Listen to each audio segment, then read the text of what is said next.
Hello there, everybody. I wanted to do a video because quite often, especially on my full moon and new moon videos, I get comments from people over, wait a second, this full moon is in this nakshatra, not the one that you're saying, Michael, or this new moon is in this nakshatra, not the one that you're saying, Michael.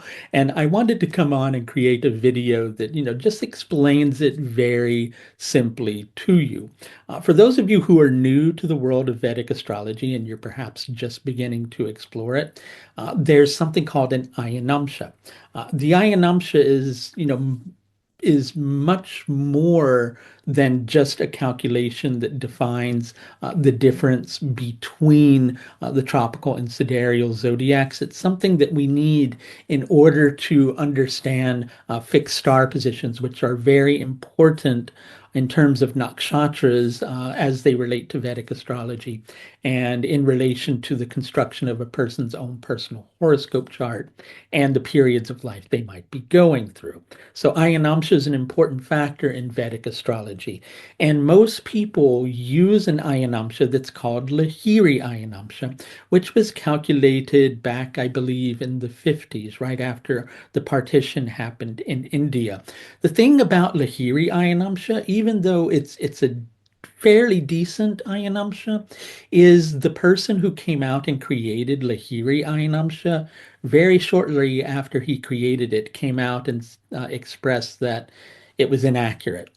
But the thing was there was no further research into the proper calculations to calculate the Ayanamsha that were going to be sanctioned. The Indian government just wanted a standardized Ayanamsha that everybody would use because it keeps uniform religious holidays, at least in their thoughts, across the country. To be quite honest, it didn't work. There are still some areas of the country where different Ayanamshas may be used, and then therefore sometimes, you know, different holidays are celebrated on different days. But it happens less and less now. So, it did have its desired effect, but it's known to not be the most accurate of Ayanamshas by people who have been doing astrology for a while. But it's decent enough so people stick with it, and it's the most commonly used one and people are most familiar with it.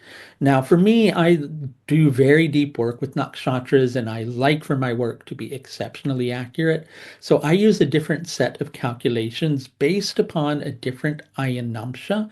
It's called Dhruva Galactic Center Middle of Mula Ayanamsha, but not a lot of software has that calculation within it.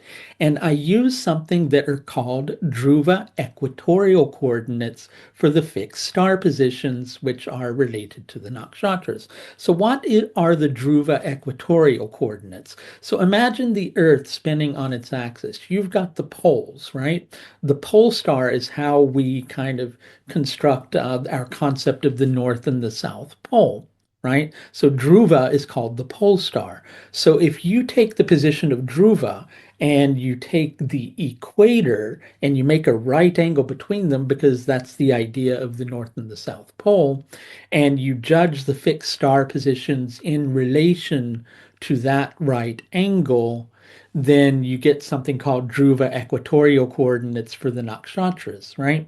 So that's the calculation that I use, a different Ayanamsha and a different. In addition to that, I also use different calculations for the fixed star positions.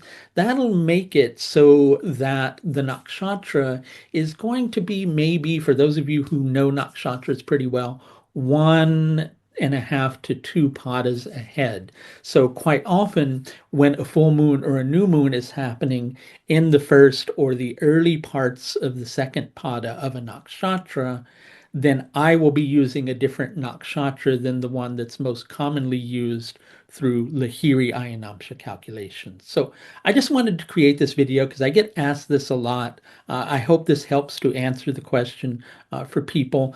Please feel free to comment in the comment section below. It may take me a bit of time to get back to your comments because things get crazy and busy on this end. If I get a lot of comments on this, it may take me a little bit of time to respond, but I will see your comments. I do appreciate them, and I do appreciate people asking that particular question. I just figured it'd be easier to do a video on it rather than having to continually clarify in the comments section of all the videos. So thanks a lot for watching, and please do take the very best care of yourself.